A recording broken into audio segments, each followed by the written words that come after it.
was thinking I remember I was watching something. I don't know. Why is the camera... Marcos, do you know anything about this? Hey, bud. What's up?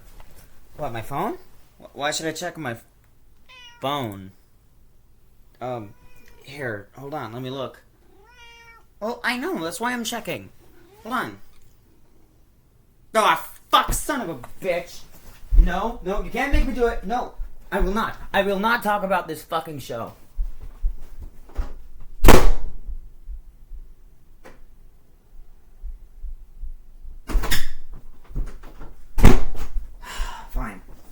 Fine, I'll talk about this stupid show. Fine. Hey, guys. Sorry, I don't want to talk about this show. I'm gonna be so fucking for real. Fuck this show. It's not garbage trash, but boy, I don't like it very much. And yes, I'm filming this on my computer, so we're gonna see how this sounds. If it doesn't work, I don't give a shit. Night of Champions, 2015. Oh boy. So I remember watching this show live, and I didn't think it was good then. It's not very good now. This show is ungodly boring. Come here. You. No.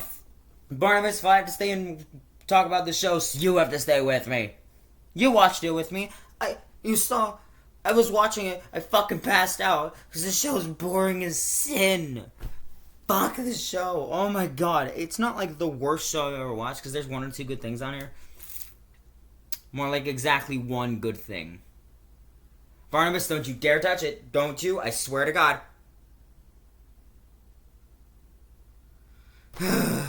Come here. Just help me get through this review, man. That's all I ask of you. Please. Please, fine. Let's talk about the show I feel like I'm doing. This show took place September 20th, 2015. I was about... How old?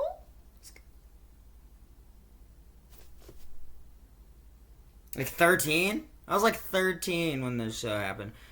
Apparently it was the second Night of Champions held in the venue after Vengeance Night of Champions in 2007. Oh boy. How fun. If that doesn't tell the quality of this show, I don't know what the fuck does. And after this show, it was immediately replaced the next year by Clash of the Champions, which, let's be honest, is much worse. Hi, bud. Thank you. If I'm stuck here talking about this show, so are you.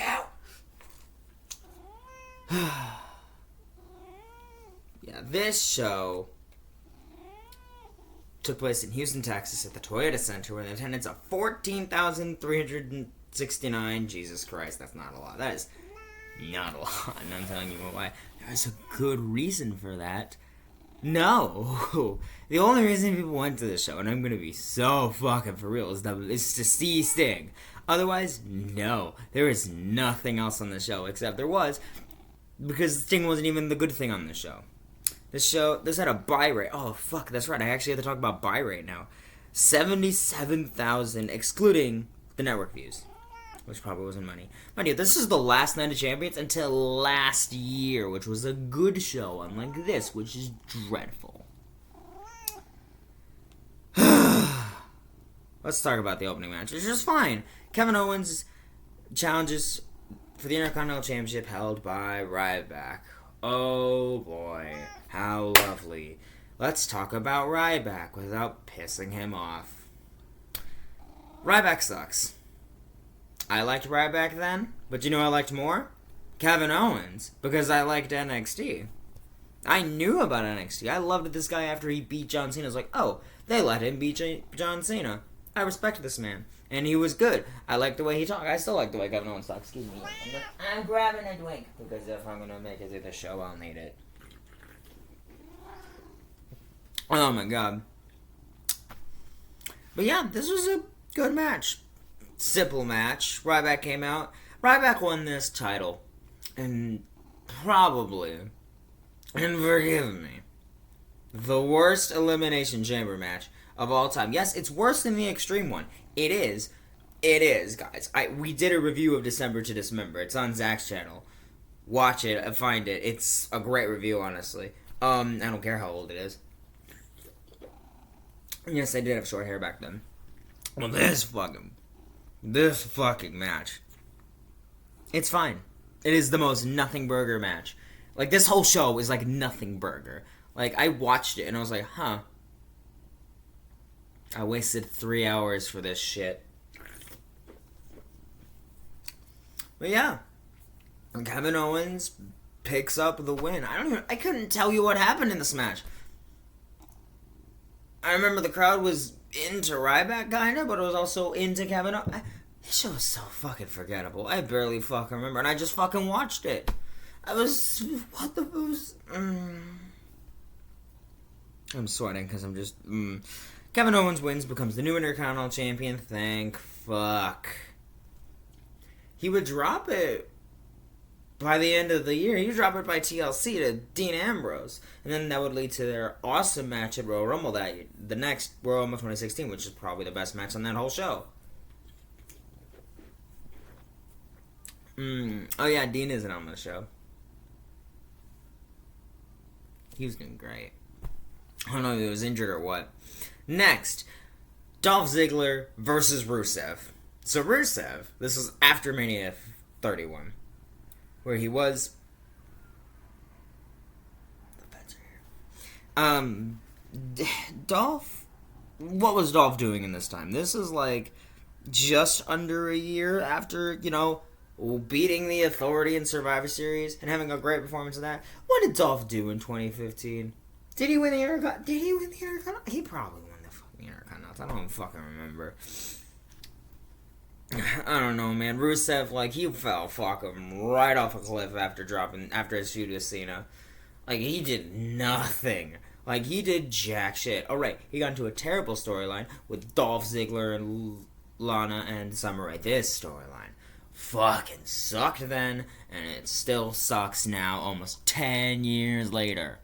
God, fuck this. This match was longer than Kevin Owens and Ryback, and it didn't need to be. And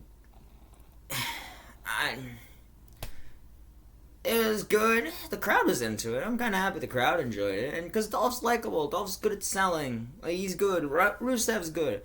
It's just, what... meant WWE and AEW fumbled the bag with fucking Rusev and Miro. How do you do that? Just book this guy strong. What are you doing?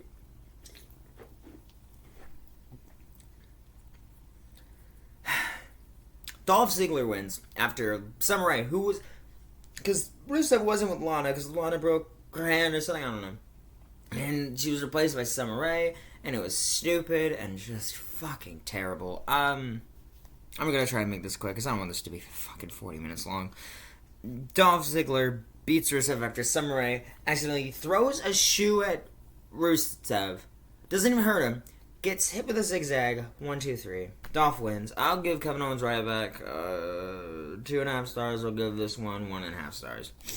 Next, the Dudley Boys take on the New Day for the WWE Tag Team Championships. Oh boy. This match. So when the Dudley Boys came back, it was awesome. I was super pumped because I didn't grow up with... I had VHS. I think I've mentioned this in a bunch of other reviews. I had, WWE DVD... No, not DVD. Not even DVDs. VHSs. When I was younger, because that's how old I am. I used VHSs. Crazy. This... And I love the Dudley Boys. And I like the New Day. So... New Day had the tag titles for how long at this point? A month? Yeah, about a month, because they won them at SummerSlam. They won in a fatal 4-way. Correct me if I'm wrong. They won it in a 4-way tag match against El Matador, Primetime Players, and I think the Usos. Don't hold me to that, but I think it was the Usos. It was a good match. Bubba Ray and Devon still had, they just came off of a run in TNA, so they could still go. Devon will retire a few years later, but Bully Ray still does stuff, and he has a great podcast, so. But yeah, in the New Day, they were in this weird period where they were trying to act like heels, but they were getting cheered from the crowd. It was super weird. They turned face a little bit later. I think early the next year. Because by the time, I think, Mania time, they'd be faces. I remember at the Rumble, Grim asked for popcorn from Xavier. Why did I just think of that? Why is that the first thing I thought of? Oh my god, I'm tired. That's why I have the caffeine. Oh, excuse me. Yeah, this is a good tag team match. Until the ending. Because it was a fucking disqualification from Xavier Woods. Because of course it fucking was. Zach has said it many times, and I agree to this thing. DQ finishes of fucking pay-per-views are stupid, ungodly, and wrong. Oh god, fuck. There. No. Stop. No.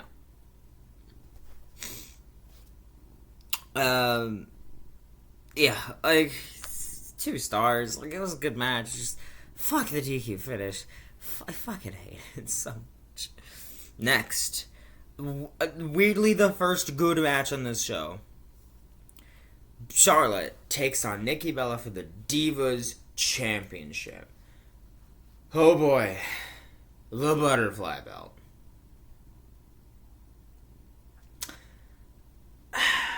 Nikki had a good run with the belt. I will give her that.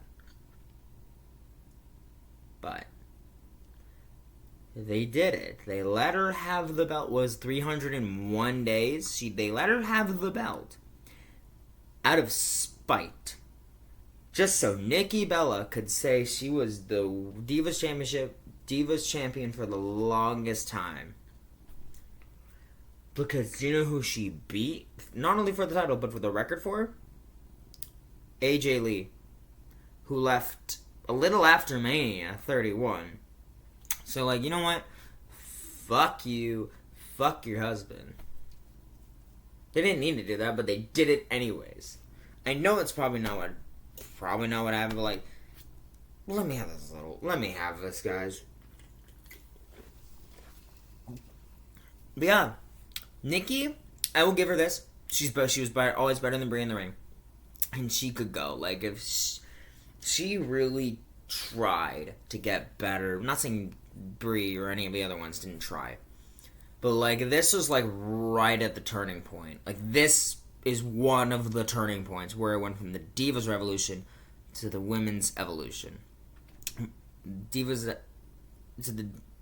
from Divas to Women's Wrestlers. Like, this was, like, one of the big changes. Charlotte was in Team PCB. Paige, Becky, Charlotte. And then Team Bad was watching it. There was, like, Sasha, Naomi, and Tamina. And the Bella team had Nikki, Brie, and Alicia Fox. Who remembers Alicia Fox?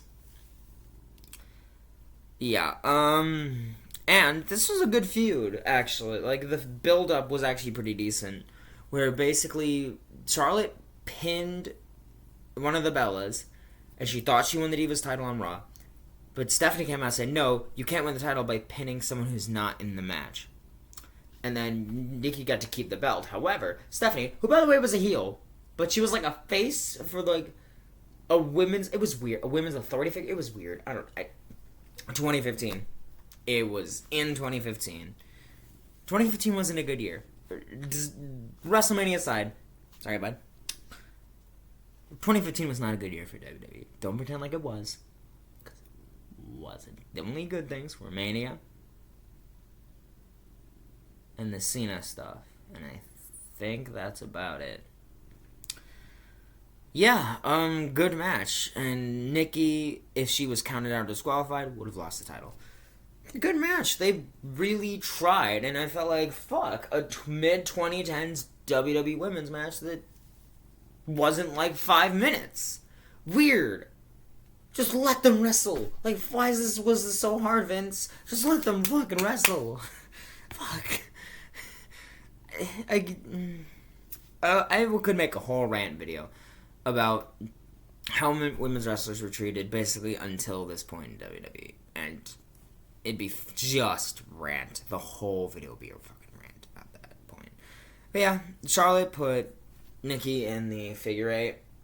Makes Nikki tap out. It was a good match. Honestly, I'll give it three stars. Fun fact, Charlotte would win this and also become the last ever Divas champion. And she would become the first WWE Women's Champion. Which I thought... So at Mania 32, I thought... At the time, in 2016, like 8 years ago, I think. Basically... How do I want to say this? I thought the Divas title turned into the Women's title, right? I thought Charlotte was still champion. But no, apparently, Charlotte just retired that belt. And they just gave it to, and then said Charlotte defended at Mania. No, it was to determine who would be the first WWE Women's Champion. Which should have been Sasha, but that's besides the point. Next, in a match, I don't even know what the fuck to say. A 6-man tag team match where Bray Wyatt, rest in peace, Luke Harper, rest in peace, and Braun Strowman take on Roman Reigns, Dean Ambrose, and a mystery partner. First off, I don't know if you saw the news today. We lost Sika of the Wild Samoans, Roman Reigns' dad. So I don't know if you saw Zach's community post. We just want to send our condolences real quick to the Anawai family. Like, rest in peace, Sika. You are a true wrestling legend. You will be missed. And sorry, Roman Reigns. Oh, I forgot. Dean was on this show. Roman Reigns. Woo! 2015 Roman Reigns. Oh boy. You know what's sad? He wins the title 2 months later. And then he immediately fucking loses to Sheamus. Bye-bye. Bye-bye. Like, who was the mystery partner? Chris Jericho, who was doing mostly house shows at this time. He was still under contract, he did a bunch of house shows this year. And he showed up and he looked like he just didn't fucking give a shit. And he didn't. It didn't look like he cared. I'm sorry, I gotta let my cat out or else he's gonna... Yeah, man. Yeah. Bye-bye. Well, that's an iron here. Fuck, it's hot. God, it's so humid. I have the window open. I have every window in my house open. It's still fucking warm. I hate summer. It's fine. 6-man tag. Like, it's not the same, is it? It feels like he just took out Seth Rollins and Eric Rowan and just put Braun Strowman and Jericho in, and it wasn't as good. Like, it made me want to go back and watch the Shield and Wyatt 6-man tag matches from, like, Elimination Chamber and shit, because those matches are fucking great. They are so good.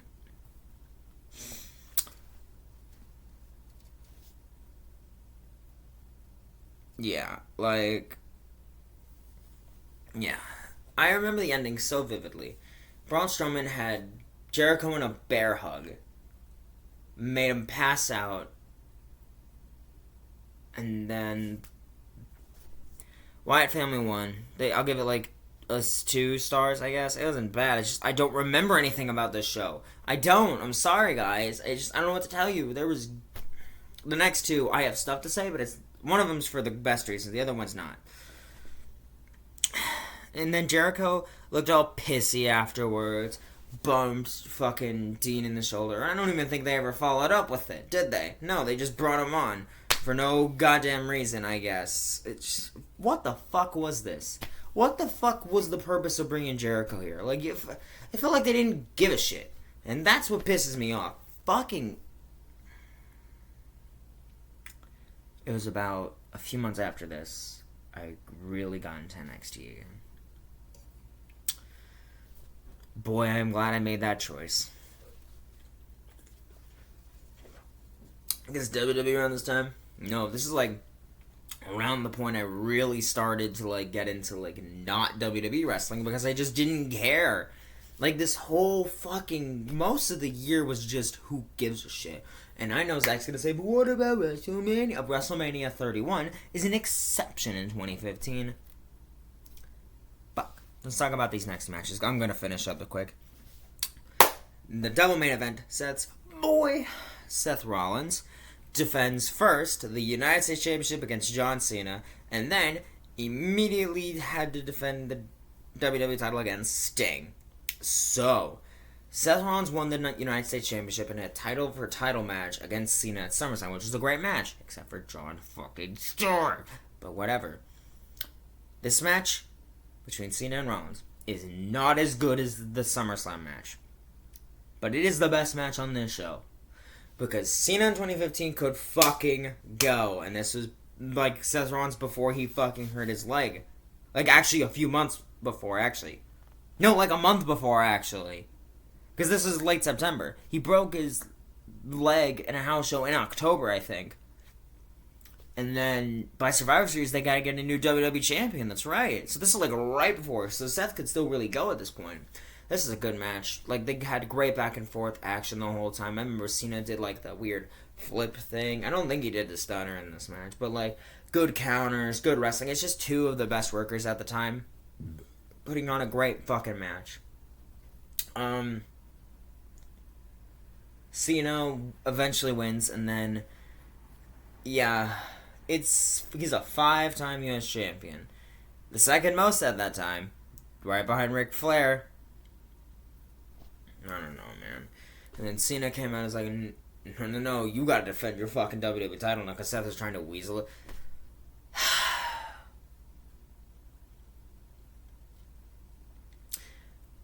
Heel Seth Rollins is WWE champion. It sucked. What I fucking hated around this time, a lot of times, except for Brock, weirdly, a lot of heel WWE champions, and I'm so fucking glad they kind of go away from this now.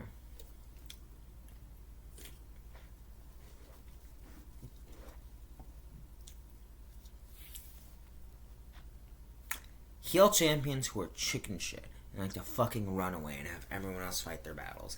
I fucking despise it. I fucking hate it. I hate heels who just can't win on their own. Like, maybe a little. That's what makes like people like Brock and Gunther and Drew interesting. Or Punk sometimes. Like MJF doesn't need help to win most of the time. Like, sometimes he does. But there's rarely, like, interference from him. It's just bullshit he pulls out himself.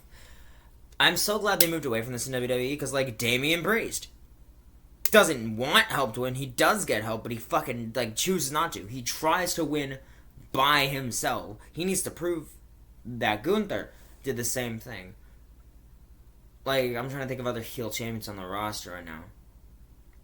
Judgment Day, I guess a little bit, but they're like a whole, like, faction thing. And that's, I don't know. I don't really like it with them either, because I feel like they just crowd up the whole fucking card. Like Rhea. Like at Mania this year. I love that Rhea, when she was, like, in her later part of her run, didn't need help to win. I'm sorry, I've been going on a fucking tangent about the heel champions. I could make a whole video about it, but, like, Seth was, like, one of the big reasons I fucking hated it so much. I love Seth, but I don't think this title reign was that good. I'm sorry. I think his latest run with the World Heavyweight Championship that ran from, like, May of last year to Mania this year was great. That was his best world title run. I don't even think it's, like, fair. But yeah. I give the match 4 stars. Which is something I can't say for the next match. Probably one of the most depressing and sad wrestling matches I've ever watched in my life. And I kind of mean that. Like, it's Sting taking on Seth Rollins for the WWE title. Now, I remember the feud.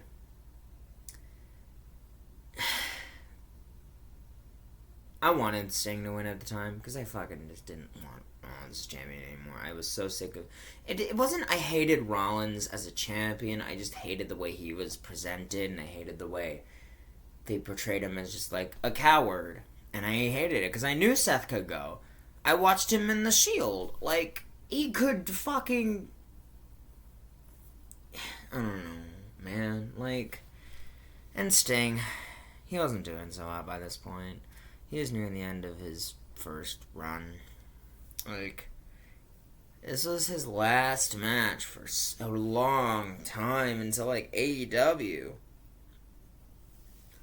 He was inducted in the Hall of Fame the next year, and if he didn't, I would bet money if he did not get injured here, we would have had that Undertaker match, because Seth, like, it was a good back and forth decent match. Sting went through a fucking announce table for Seth, just tried to put him over, and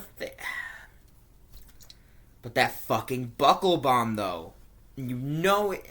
Seth didn't do the buckle bomb for actual year. He did it, like, the next year and injured.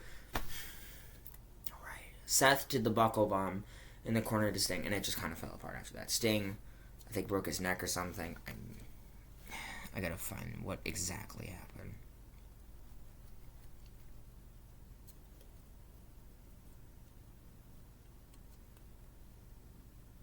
Yeah, Sting injured his neck. Yeah. Yeah. The match ends with Rollins goes for a pedigree, tries to hit it. Sting tries to get in the Scorpion Deathlock, which is just a terrible sharpshooter, by the way. It's not as good. Rollins, small package, win. Seth retains. I'm giving it a, I don't even know what the fuck to rate it. I'm gonna rate it half a star, because the first half of the match is competent, but man, everything else afterwards is just kind of depressing. I'm sorry, guys. It's I'm so happy Sting had an AEW to go to. I know AEW is not great right now, but at least they ended Sting's career on a fucking high note. Like, I watched that match. You can watch it on the channel. My reaction to that live match. That match live. It's a great way to end Sting's career, and I cried. And then, as Rollins is celebrating, Sheamus comes out, because he was Mr. Money in the Bank. Because Seth did double duty on this night, which, good on him. Great worker. Great. We love Seth. Yeah. Sheamus hit a bro kick, was gonna cash in. Kane appears! Chokeslams Rollins and Sheamus. Chokeslams Rollins, then Sheamus. Then he had a pile driver on Tombstone on Rollins. And then Kane stands tall as the show ends. Lottie fucking... I don't know if you saw, but this show would damn near put me to sleep. What? Most of this show is nothing except the Seth double duty thing. I'm gonna give this show a 3 out of 10. It's not atrocious, but man, there are bad points on this show. The only saving grace I would even be willing to give this show is 2 things. 1, Seth pulling double duty, but also the Cena Rollins match. That's like the only great match on this show, and the only thing I recommend you go watching. But next time,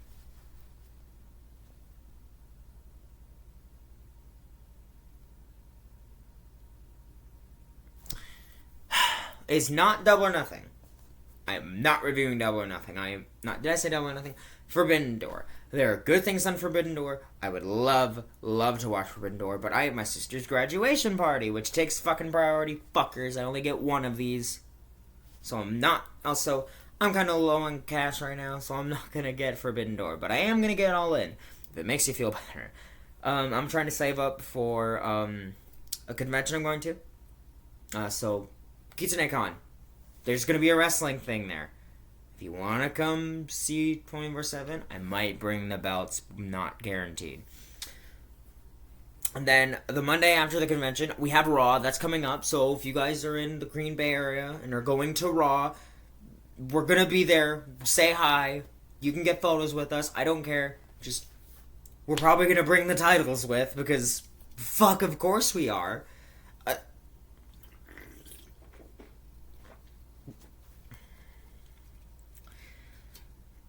And then I'm going to a Metallica concert in August. So I have a busy next couple weeks, guys.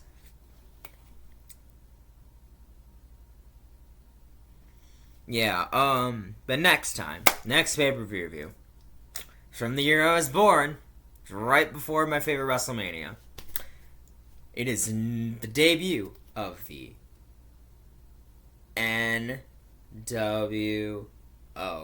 No Way Out 2002 with a lethal dose of poison. Fuck, man. Yeah,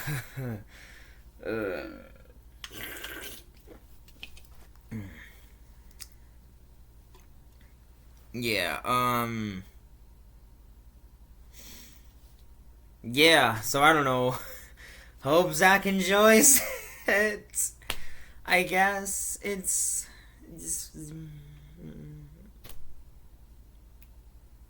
I got nothing, guys. Next time you'll see me, I actually don't know. I actually don't know what I'm gonna be reviewing next. I don't know. But Zach will tell you. Also, thank you guys so much for watching the match. I didn't think it'd be doing this well. I know I've been rambling a lot in this video, but I'm extremely tired. It is like almost 2 in the morning. After this, I'm gonna go to bed. Actually, I might play a little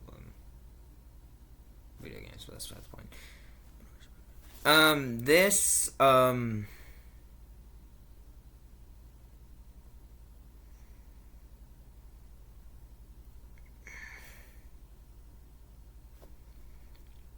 But yeah, hope you guys enjoyed this review. I'll see you guys next time. I just kind of blanked out for a second there. I'm so tired. I'm trying to stay awake. See you guys next time. Hope you guys enjoy the next couple videos.